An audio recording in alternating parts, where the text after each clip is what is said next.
I'm Sam the Oilman, and you can probably see behind me that you can't see much out the windows because it's in a rain cloud, pouring with rain at the moment, and it's also dark inside.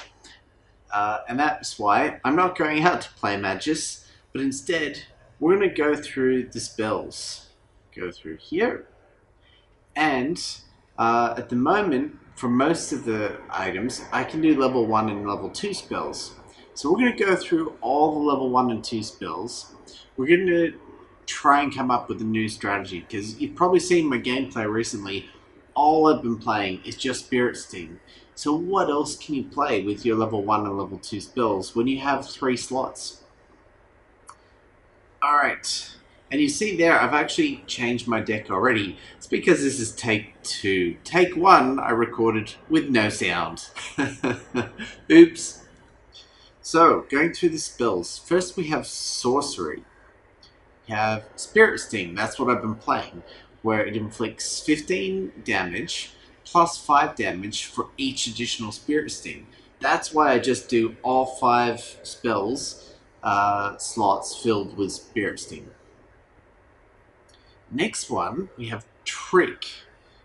Deal damage equal to 12 times the number of unused spell slots. This is a great spell to use if your overheat is maxed out, or like your opponent's overheat's maxed out, because there's going to be tons and tons of unused spell slots, and you can do the maximum amount of damage with Trick that way. At this point in the game, when I'm not able to use a lot of complex spells and strategy, I don't know if it's the best spell. Next is Magic Arrow. That's the default spell you get as a level 1 character. Moving on to the level 2 spells, we have Witch Burn. Deals damage equal to the opponent's sorcery skill level, up to 25, times 2. But deals 0 damage against monsters. I'm pretty sure that's what it says, monsters. So this is mainly for when you're going to go into the dueling and the tournaments, at which that new game mode is coming out soon with the tournaments. Next, we have Dark Force, and that's the same, but it's damage equal to Dark Arts level times 2. Next one, Energetic Strike. Deals 80 damage straight up, but massive overheat, and it takes 3 spell slots. So it's a tough spell to use in your deck. I mean, it does massive damage, but you overheat quickly. So you've got to have a combo with Energetic Strike. Maybe Energetic Strike and Trick could be a good combo, but both have high overheat, so maybe you're going to overheat. It's a problem. Next, you have Spirit Daggers. You have 30 damage plus 20 damage for every charm the opponent casts this cycle. Now, I'm not really sure what charms are, so it's hard to comment on if that spell's good or not. Next, we have Dark Art spells. So level 1 spells, we have Creeping Death. Instant 10 damage plus 15 DOT, or damage per cycle, that increases every cycle by 10, and it keeps going for 3 cycles. That's the duration there, with the time by 3.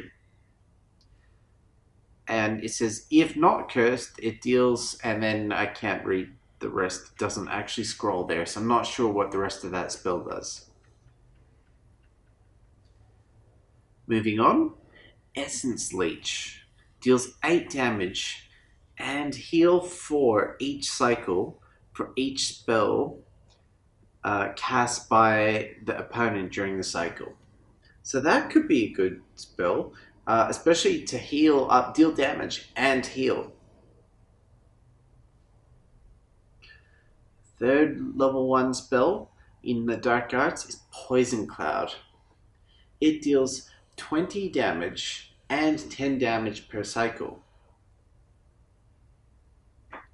How many cycles? For 3 cycles again. So that's a total of 50 damage for 2 slots and 2 overheat. That's not bad. Especially when Spirit Sting is only inflicting 15 plus 5. And then plus a little bit more for additional Spirit Stings. Next one, Numbness. Any type of regeneration target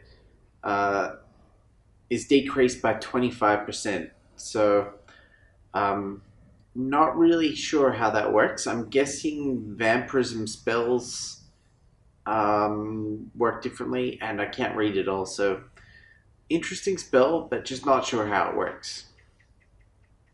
The level 2 spells. Steel, that redirects the opponent's next spell. That's pretty cool, but it's going to take up 5 slots. So it's pretty risky as well, because if your opponent casts, say, 5 Spirit Sting spells, you're going to deflect one of them, but you're still going to take 4.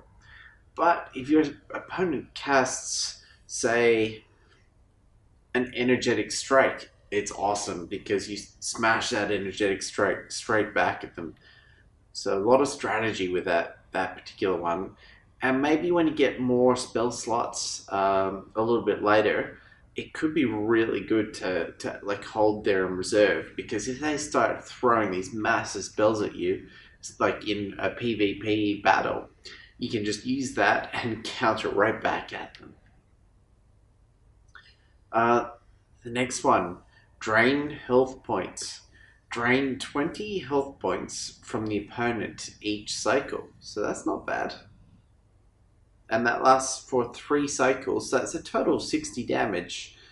It has 3 overheats. So it's a little bit more than some of the other ones, but it does a bit extra damage. So, yeah, interesting. Final one, bad luck. Opponent's critical chance is reduced by 5%. And it uses all your spell slots. So I'm not really sure how good 5% is for using all your spell slots. But it does last for 3 turns, so maybe. And then we have Entangle. Opponent's critical damage is reduced by 40%. Now that sounds massive. Like 40% sounds way better than 5%. But critical chance versus critical damage, I'm not sure which is like what's actually better. I don't know the game mechanics well enough. Moving on, we have Incantations. So level 1 spell, we have Heal Self for 35 points. It has overheat of 2 and uses 2 slots, compared to Heal Light Wounds and heals 15 points, and it has overheat of 1 and 1 slot. So it's a tough call which one you actually want to use. There is strategy to that for sure, depending how you build your deck, how much overheat you want, and how many slots you want to use for this build.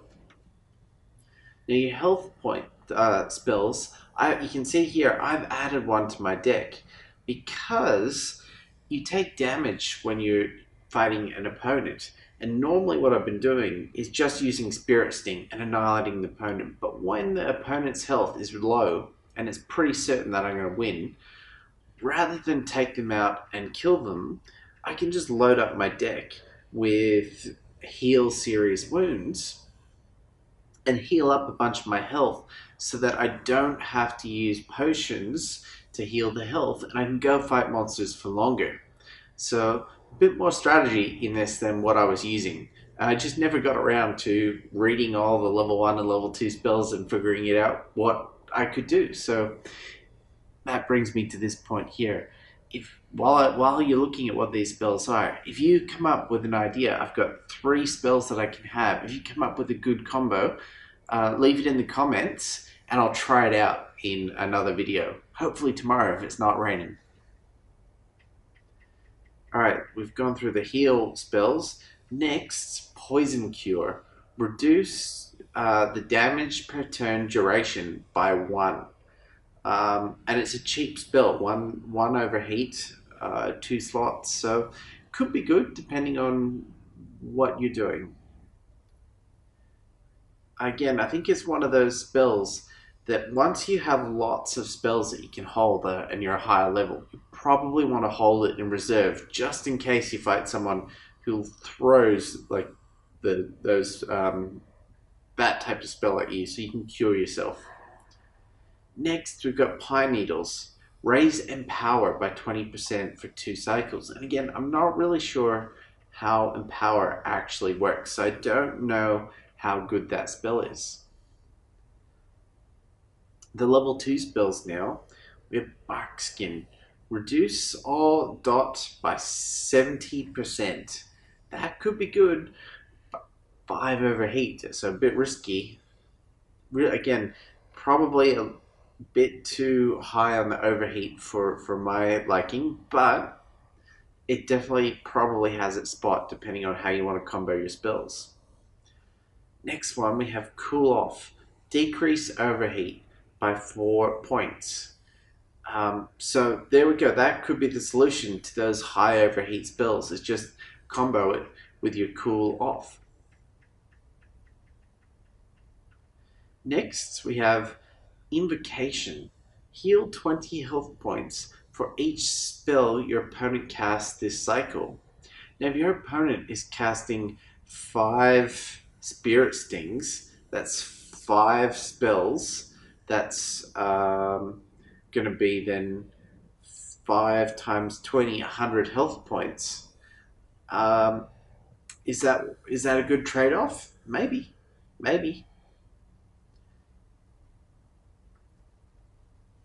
Next one, we have Replicate.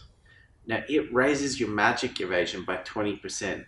But again, massive overheat and uses all 5 of your magic slots. So that's the only spell you're going to cast this turn.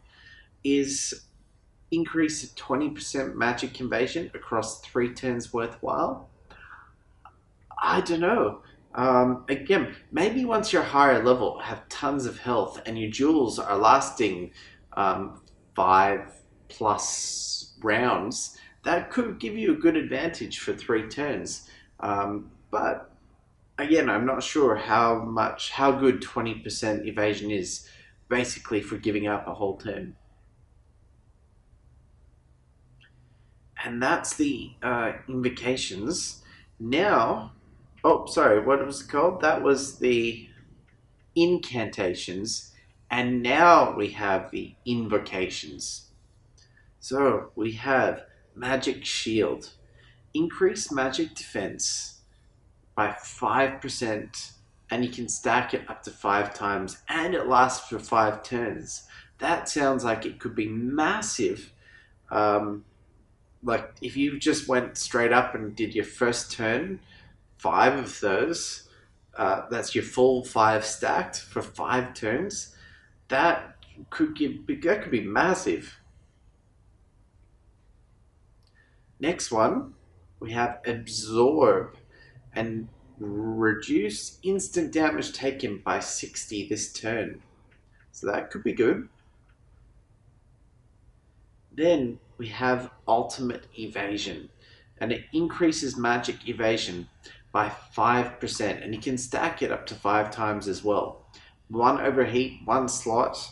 Again, this is a nice, good, cheap magic spell. Great for tier 1. So when you're still only have 2 or 3 spell slots, this could be a great spell. In fact, I've put it in my deck now. Next one, we have Willpower. Ignore all debuffs on you this cycle and lasts for 5 turns. Duration of 5 turns. That's pretty good. Yeah, that's really quite good actually. Especially if your opponent's deck is full of those things that just debuff you. Now the level 2 spells. So I can't actually use these level 2 invocations yet. So keep that in mind when you're coming up with which spell combos I should look at using. Because I haven't really used any of the invocations before. That's why I'm on level 2. And you have to get to level 10 on invocation before you can use your level 2 spells. So, but what are they? We have Mirror Curse. Copy 1 random debuff that is on you to your opponent. Cool, cool. Next one, reflect. Reflect up to 50 damage taken this cycle back onto your opponent.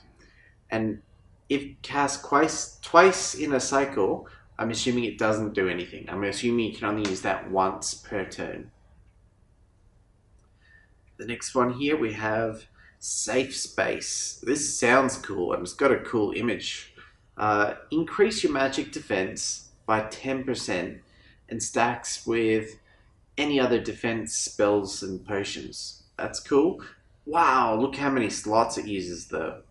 Again, I don't know if 10% is worthwhile or not. It's a tough call. And then our next one here we have Mirrored Density. That redirects next incoming spell back to opponent. 5 overheat though. But again, if you've got that cool off spell, that could be good. Especially if your opponent is using those massive, huge spells like Energy Strike. If you can reflect an Energy Strike back, probably going to win or give you a massive advantage towards winning. So that's all the level 1 and level 2 spells. So again, come up with ideas for me if you want to see me do different decks. Now, I've changed my deck and I'm going to go use these spells hopefully tomorrow if it's not raining. We have Spirit Sting. We have Ultimate Invasion. And because of the Pokemon Go Fire and Ice event, there's my Fire spell, Spirit Sting, and there's my Ice spell, Ultimate Invasion. Now they don't really have Fire and Ice type in Maguss, but just from the image, it looks like Fire and Ice. So I like that. And then as I talked about, I threw in self-heal so that I don't have to keep on using potions. So I can go and fight more monsters and do a massive monster fighting video. Or so I don't have to be limited by how many potions I have, at least. And that's Maguss. That's the spell tree. Now, another thing, if you've been watching my videos for a long time, if you were one of the first 50 subscribers, or even maybe the first 30, you probably saw way back then that I started building the Millennium Falcon. And here's where I'm up to. What I've been doing is I put it at the end of the videos, my Millennium Falcon progress. There it is.